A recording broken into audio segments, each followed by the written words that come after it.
Olá, aterrorizados! Aqui é Angel Black trazendo mais histórias de terror para vocês. Antes de prosseguirmos, peço para você que não é inscrito, se inscreva aí no canal, deixa o gostei, compartilhe esse vídeo com mais pessoas, ativem as notificações do canal para não ficar de fora do próximo relato, é claro. E se não gostar, compartilhe com os seus inimigos e se vingue deles. Agora vamos ao relato. Este foi postado por Fatos Macabros no próprio grupo do Face. Bora lá? Relato forte enviado por um amigo. Vou contar o meu relato, mesmo sabendo que muitos não vão acreditar, mas é verídico. Já adianto que o relato é longo, farei o possível para não me estender muito. Para começar, desde pequena apresento sintomas de mediunidade. Para vocês terem ideia, com 4 anos de idade, meu tio foi assassinado. E foi eu quem deu a notícia para a família, porque eu o vi parado na porta dando tchau para mim. Mas o fato que quero contar para vocês aconteceu quando eu tinha entre 16 e 17 anos. Hoje tenho 28. A noite anterior foi estranha. Eu dormi mal, tive pesadelos, acordei inúmeras vezes, mas até então não havia percebido nada de anormal, a não ser pelo sono perturbado. Acordei por volta das 10 horas da manhã com a pior sensação do mundo, uma sensação que eu nunca tinha sentido em minha vida. Um misto de desespero, sem saber o porquê. Medo, tristeza, um aperto no peito. A sensação era de morte. Foi muito pesado. Liguei para minha mãe, falando que não estava me sentindo bem. Ela disse que era bobagem minha, que era cansaço e que eu deveria voltar a dormir. Dizia ela que eu acordaria melhor. Quando voltei para a cama e olhei em direção ao guarda-roupas que ficava em frente da cama, vi a pior cena que já vi até hoje.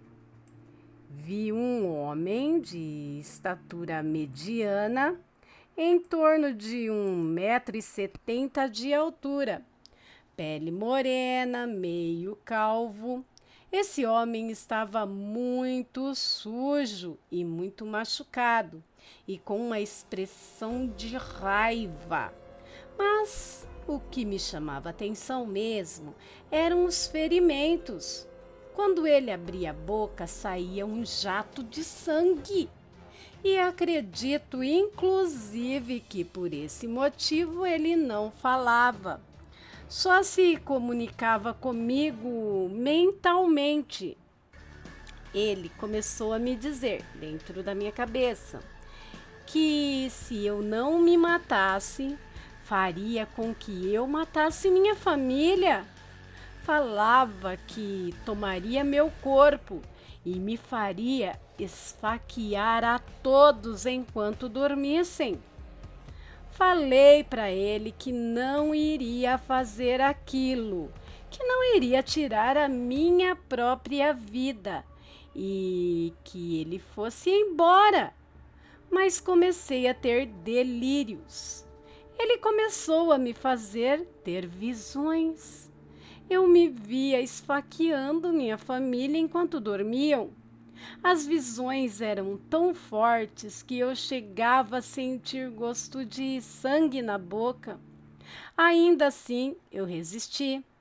Não tenho ideia de quanto tempo ele ficou tentando me convencer, nem por quanto tempo fiquei delirando com visões. Só sei que em determinado momento me senti convencida.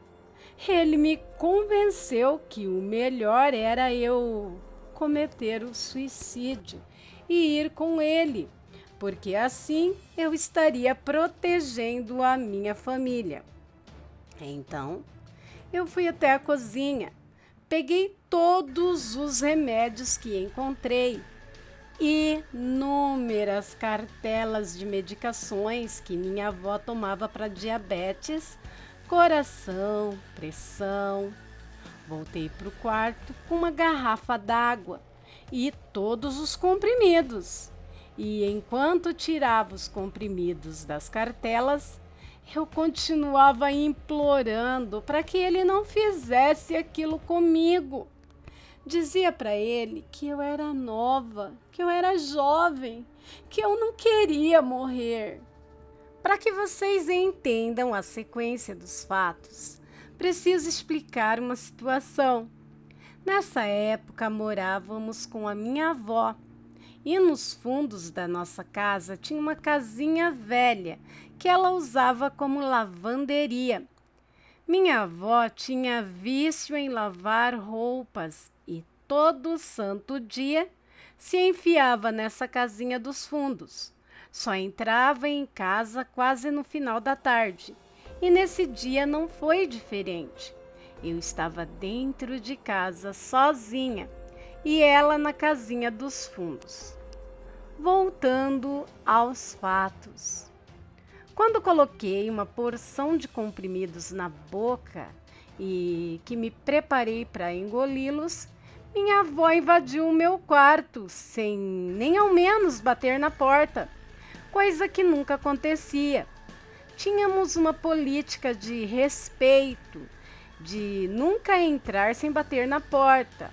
Mais estranho ainda foi ela ter entrado dentro de casa antes do final da tarde, como eu disse anteriormente.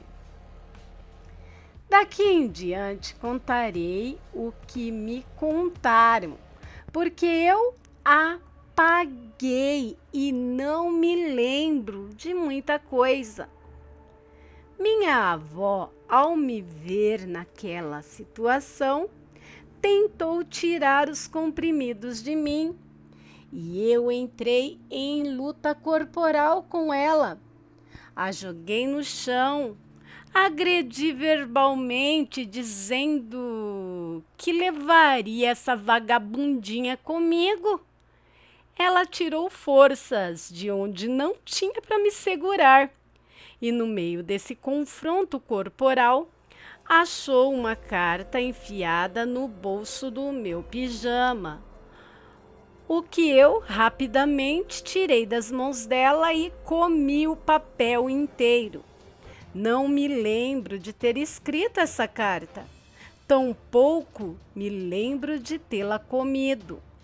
Minha avó, em meio ao desespero, ligou para minha mãe, dizendo que eu estava possuída e que era para ela voltar para casa urgentemente.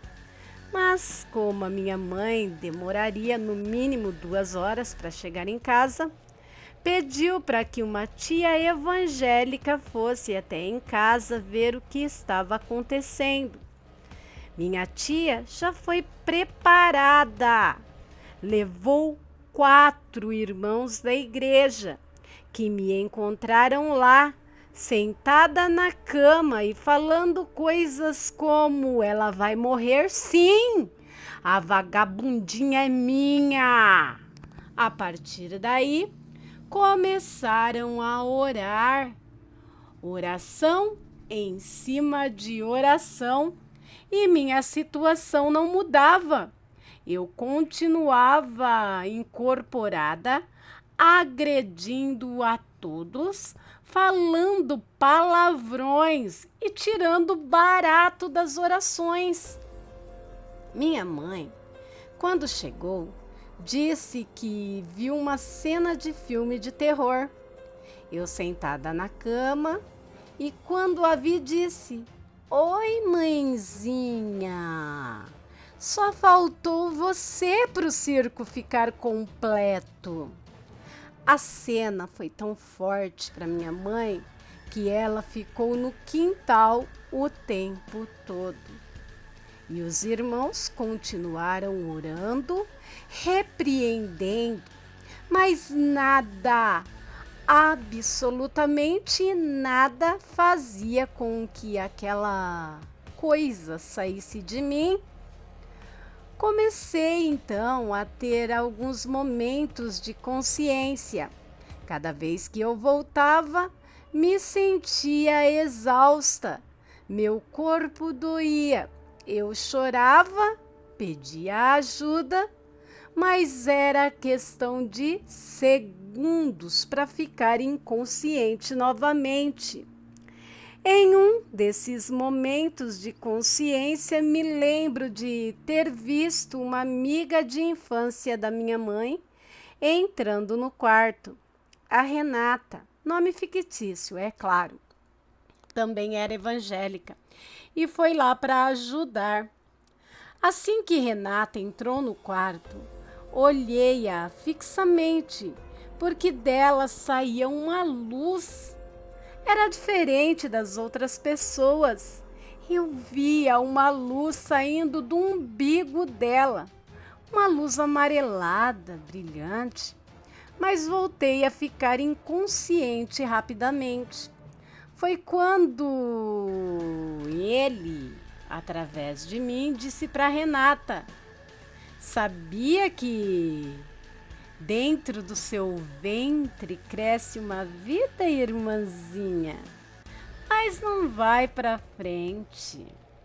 Renata disse que era besteira, que aquilo era invenção do diabo, até porque ela usava anticoncepcional e não faria sentido ela estar grávida. As orações continuaram e eu continuava igual, ora consciente, ora inconsciente, e em determinado momento, ele, o que estava dentro de mim, olhou para uma das irmãs que estavam lá orando e disse aos risos: tá chamando por Deus por quê, irmã? Se nem com seu marido você tem dormido? Essa irmã ficou tão assustada que imediatamente saiu do quarto e no quintal falou para minha mãe que ele havia dito a verdade, porque há meses o marido estava dormindo num colchão no chão por conta de uma briga entre eles. Ela nem quis ficar mais, pegou suas coisas e foi embora. Oração daqui, oração dali, e eu continuava na mesma situação. Até que uma prima minha chegou e eu comecei a ouvi-la. Mesmo sem conseguir vê-la, era como se eu estivesse trancada num quarto escuro e escutasse a voz dela de longe. Ela me disse: fulana, só você tem o poder de te tirar dessa situação. Reza, chama por Deus. Nós aqui não estamos conseguindo.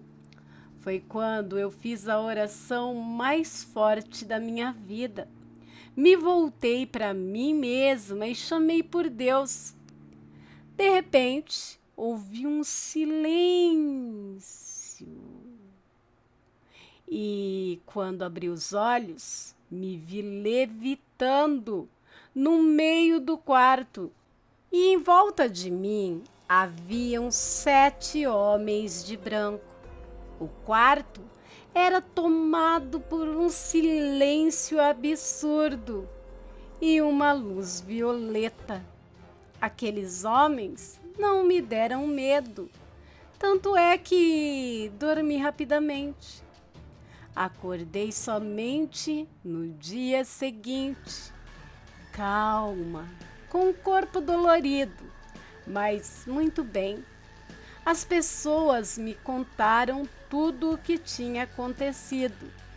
Fiquei assustada e pouco a pouco me lembrei de Renata. O que aquele homem queria dizer? Que vida era essa que crescia em seu ventre?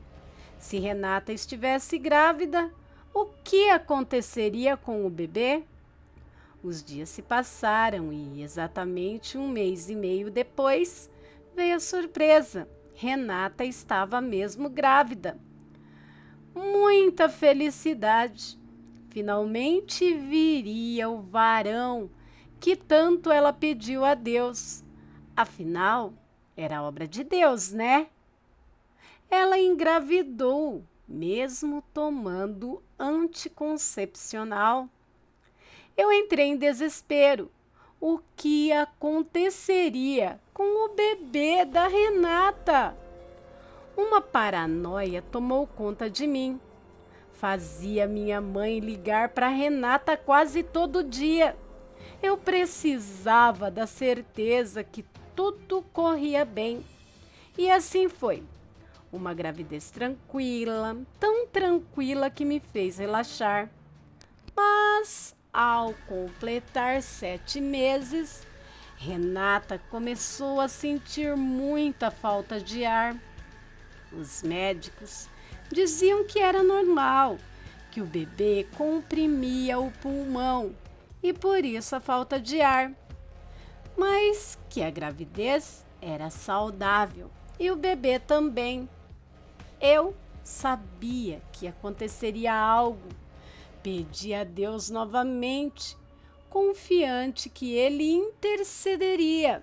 Mas, ao completar 8 meses de gestação, um dia, depois da consulta com a obstetra, Renata teve uma crise de falta de ar feia. Saiu carregada de dentro de casa porque mal conseguia andar.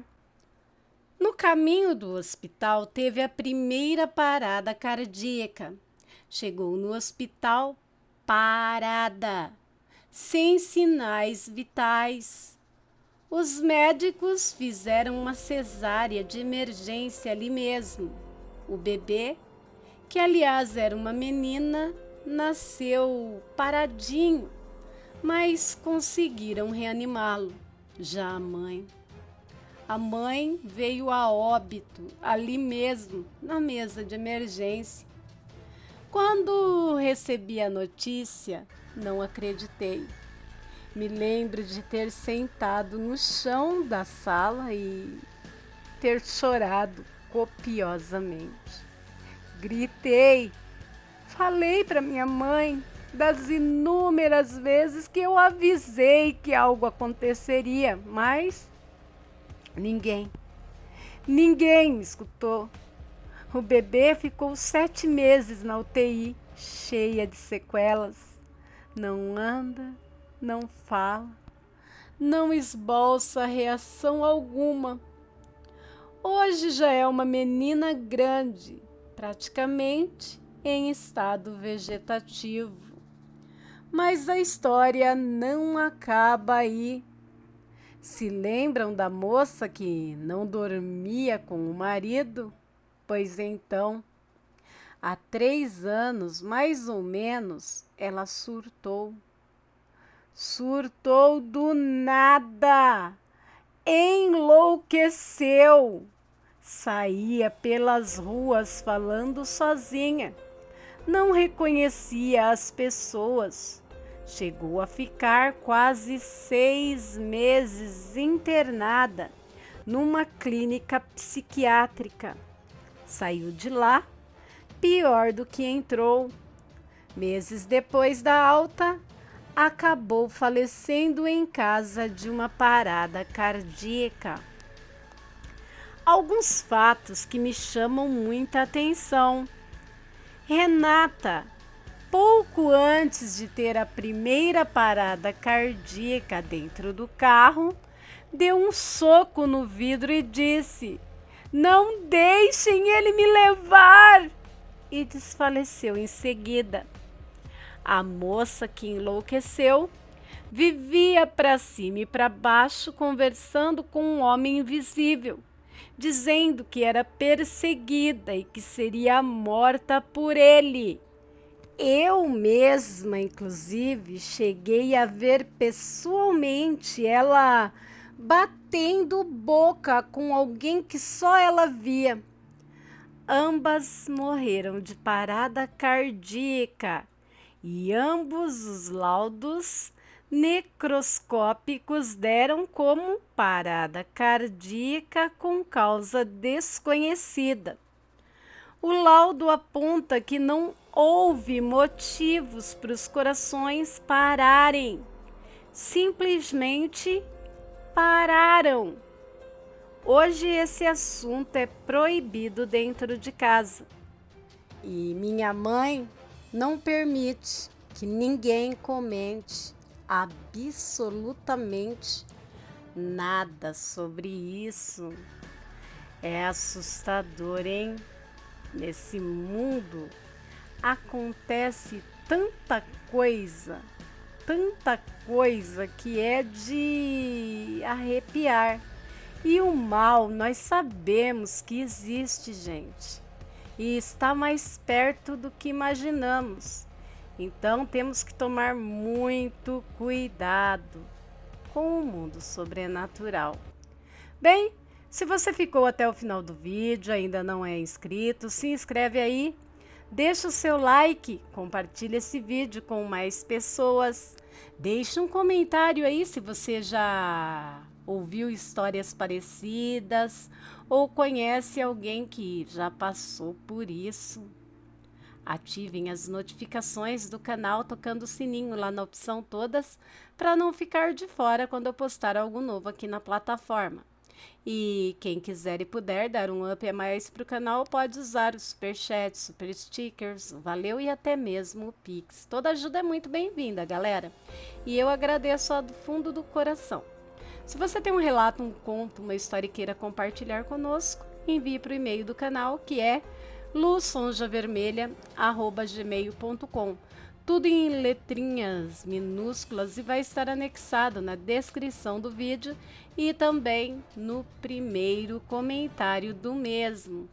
Se você não puder se expor, garantimos o seu anonimato. Se quiser ter o seu relato narrado em forma de conto, é só me dar a permissão.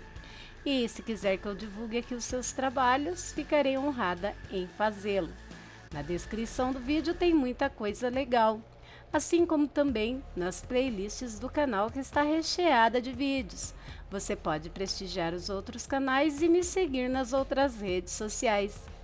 Agradeço agora a todos os canais parceiros, grupos, páginas e vlogs que me ajudam e muito, tanto na criação quanto na divulgação do meu trabalho. Mas principalmente tenho que agradecer a vocês, aterrorizados. Obrigado por fazerem parte dessa caminhada e estarem sempre comigo. Gratidão, gratidão e gratidão. Bem, por hoje é só. Fiquem com Deus e até um próximo vídeo. Amo vocês demais. Fui!